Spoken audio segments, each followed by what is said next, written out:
Perkenalkan, nama saya Winda Sari Putri Tarigan dengan NIM 21030619 dari Prodi Peternakan A. Kali ini saya akan menjelaskan praktikum produksi ternak unggas dari dosen pengampu Ibu Tati Fidiana Sari SPT-MP, yaitu mengenai traktus, urogenital, dan spermatozoa. Nah, pada traktus urogenitalia pada itik jantan terdiri dari beberapa organ dengan fungsinya masing-masing, yaitu ada testis. Testis merupakan organ reproduksi jantan yang berfungsi memproduksi sperma dan hormon testosteron. Kemudian ada epididymis, saluran berbentuk melingkar yang terletak di atas dan belakang testis. Ini berfungsi untuk sebagai tempat penyimpanan dan pematangan sperma. Kemudian ada vas deferens, saluran yang membawa sperma dari epididymis menuju ke kelenjar seminal. Kemudian ada ginjal. Ginjal ini berfungsi untuk menyaring zat-zat buangan atau limbah pada tubuh, baik yang berasal dari makanan maupun zat beracun. Kemudian ada uretra. Uretra ini berfungsi untuk mengalirkan urin dari ginjal menuju ke kantong kemih.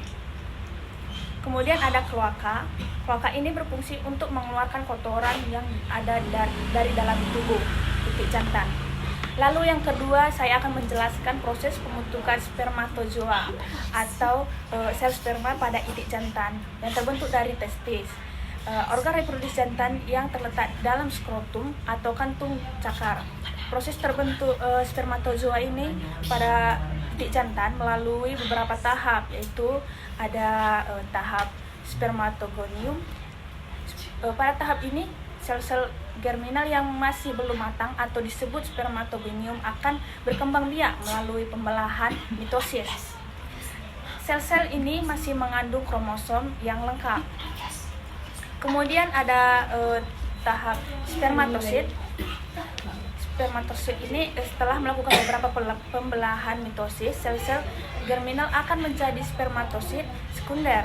Pada tahap ini, sel akan mengalami pembelahan meiosis yang pertama, sehingga jumlah kromosomnya berkurang menjadi setengah. Kemudian tahap berikutnya itu tahap spermatid. Spermatosit sekunder kemudian akan membelah lagi melalui meiosis yang kedua dan menjadi spermatid. Pada tahap ini, sel sperma masih belum memiliki bentuk dan struktur yang khas seperti kepala, leher, dan ekor yang dimiliki oleh sperma dewasa. Kemudian yang berikut ada tahap spermiogenesis. Spermatid kemudian akan mengalami tahap spermiogenesis, yaitu proses transformasi sel sperma dari bentuk yang primitif menjadi bentuk yang matang.